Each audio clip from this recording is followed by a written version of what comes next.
بسم الله.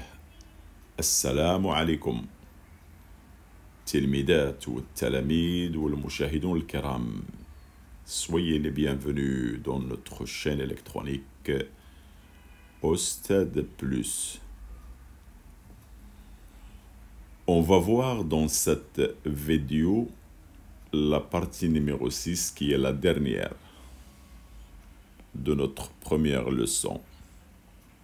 Bien sûr de la partie électricité, le Kahraba, qui est le dipôle RC ou Thuna el-Qutb RC.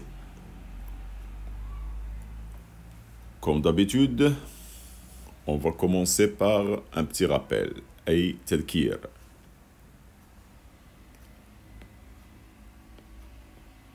Alors, dans la dernière partie, on a parlé de la constante du temps, taux du dipôle RC. On vous a dit que cette expression, elle est la même, soit dans le cas de charge ou de décharge d'un condensateur. Ça veut dire, هي نفسها في حالة الشحن أو التفريغ, ou bien soit dans le cas de la réponse d'un dipôle RC à un échelon montant ou descendant de tension.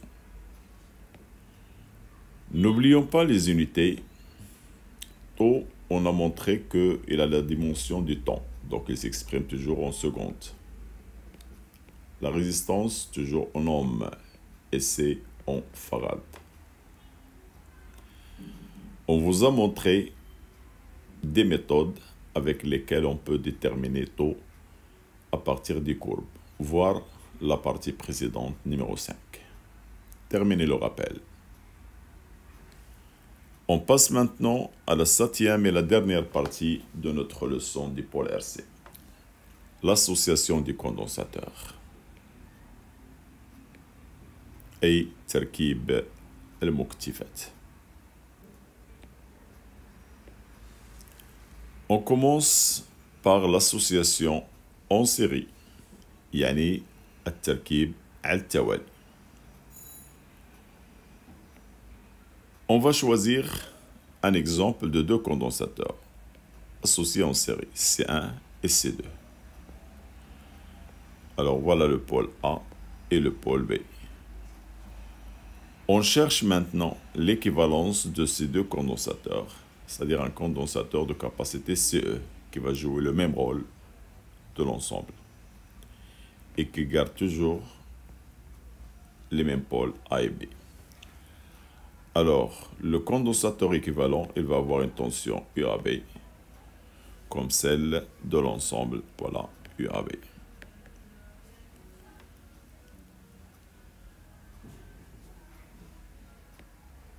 On sait que aux bornes de C1, il y a une tension U1. Et aux bornes de C2, il y a une tension U2.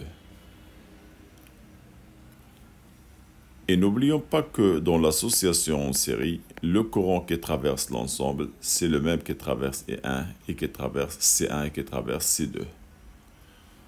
Autrement dit, le courant qui traverse l'ensemble, c'est le même que le courant qui traverse C1, c'est le même qui traverse C2. Et la tension au bord de l'ensemble, d'après la loi d'additivité de tension UAB, c'est U1 plus U2. Et on sait aussi que la charge du condensateur, c'est CUC, ou bien UC, CQ sur C. Et on sait que le courant, c'est la quantité d'électricité divisée par le temps. Ce sont des lois qu'on a déjà vues. On peut les exploiter maintenant pour déterminer la relation entre la capacité CE du condensateur équivalent et les capacités C1, C2. Voilà ce qu'on cherche. Alors, je commence par cette propriété.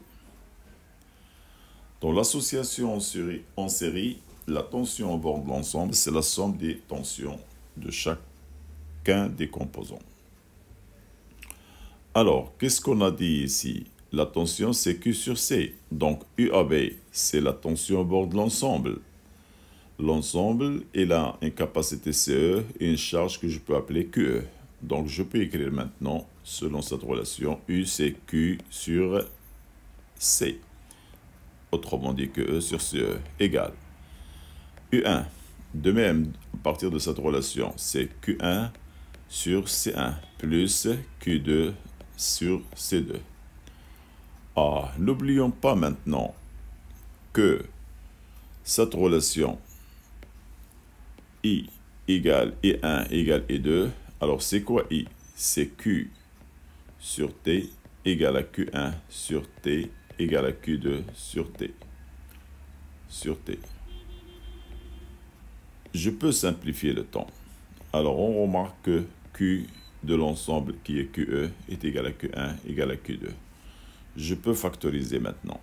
Alors, égal 1 sur C1 plus 1 sur C2, le tout multiplié par QE. Je peux avoir une simplification et comme ça, j'obtiens 1 sur CE égale 1 sur C1 plus 1 sur C2. Très bien.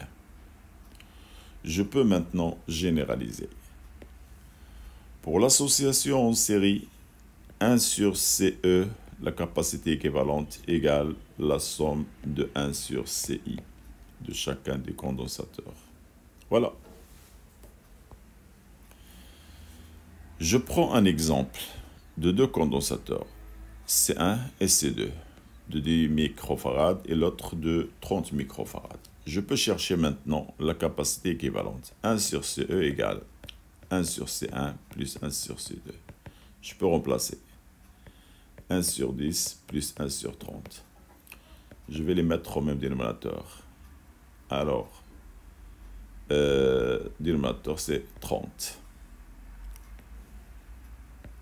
Alors, pour avoir 30, je multiplie par 3. Donc, ça sera 3 plus 1, c'est 4. Alors, autrement dit, je peux déduire CE, c'est 30 sur 4, c'est 7,5 microfarad. Bien. Regardez, et c'est très important ce qu'on va faire maintenant.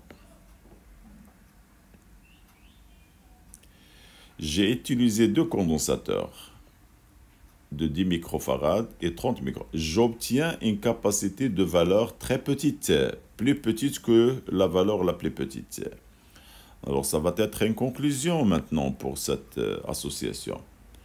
Je peux dire que dans l'association en série des condensateurs, on obtient toujours une capacité équivalente CE plus faible, autrement dit plus petite. Mais avec un avantage, c'est-à-dire de supporter une tension grande. Qu'est-ce que ça veut dire? Alors, par exemple, j'ai une tension de 6 volts. Le condensateur ne supporte pas 6 volts. Alors, je peux utiliser 3 condensateurs en série qui vont répartir le 6 volts en, par exemple, 2 plus 2 plus 2, voilà. Et ils peuvent supporter et avec la même capacité équivalente qu'on vient d'utiliser. Voilà. Je passe maintenant à l'association en parallèle, أي التركيب التوازي. Voilà les deux condensateurs C1 et C2. Ils sont associés en série, en dérivation, en parallèle.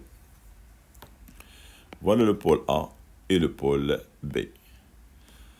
Si le courant entre par A, regardez, le point A c'est un nœud. Le courant il va se diviser en deux, I1 et I2.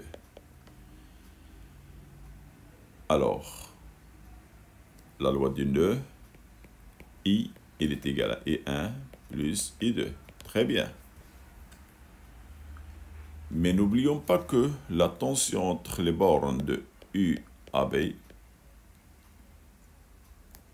Alors, regardez, aux bornes de C2, j'ai une tension I2. Aux bornes de C1, j'ai une tension I1. Alors, c'est une propriété pour le branchement en dérivation. La tension de l'ensemble, c'est la même que U1 et I2. Voilà, ce sont des propriétés concernant l'association dérivation. On n'oublie pas toujours que Q égale C UC, et UC c'est Q sur C, et le courant c'est Q sur le temps. Bien. Maintenant, je cherche le condensateur équivalent de ces deux, de capacité CE, et qui va toujours supporter la même tension UAV. Voilà. Et qui va avoir une charge QE et traversé par le même courant I. Voilà, le même courant I. Alors, je peux maintenant exploiter les propriétés. Regardez la première propriété. Le courant, c'est la somme des courants. Et on sait que le courant, c'est Q sur T. Donc, le courant principal, I, c'est Q sur T. QE. Il est égal à I1. C'est quoi I1 d'après cette relation? C'est Q1 sur T. C'est le même temps, bien sûr. Plus Q2 pour I2 sur T. Je peux simplifier le temps. Alors, j'obtiens QE égale Q1 plus Q2. On n'oublie pas que Q, c'est CUC. Alors, je peux remplacer QE par CE fois UAB, U de l'ensemble, égal à Q1. C'est quoi Q1 d'après cette relation? C'est C1 multiplié par la tension 1 plus C2 fois U2. On n'oublie pas que U1 et U2, UAB sont égales d'après cette relation. Je peux factoriser maintenant. Alors, j'obtiens CE UAB égale C1 plus C2 multiplié par, au lieu de U1 et U2, je vais mettre UAB. Je simplifie l'UAB, alors j'obtiens maintenant CE égale C1 plus C2. Alors je peux maintenant généraliser. La capacité équivalente d'un ensemble de condensateurs associés en parallèle, c'est la somme de CI. Voilà la formule générale de l'association en parallèle. Je peux ajouter une remarque. Si par exemple les capacités sont égales, c'est-à-dire elles ont même valeur C, et elles sont en nombre par exemple de N, je peux écrire CE égale N fois C. Voilà, c'est une formule générale aussi. Je prends un exemple de deux condensateurs de capacité 10 et de 30. Alors, je peux maintenant écrire la capacité équivalente. C'est quoi la capacité équivalente? CE, c'est C1 plus C2.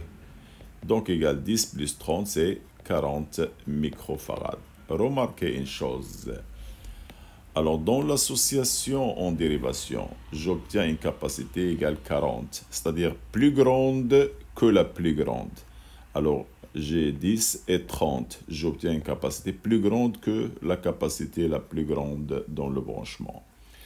C'est une conclusion maintenant. Alors, c'est quoi la remarque? Dans l'association en parallèle, on forme un condensateur de capacité équivalente CE plus grande. Voilà, très bien. Alors, on est arrivé à la fin de la leçon du pôle RC. N'oubliez pas, quoi? De nous encourager,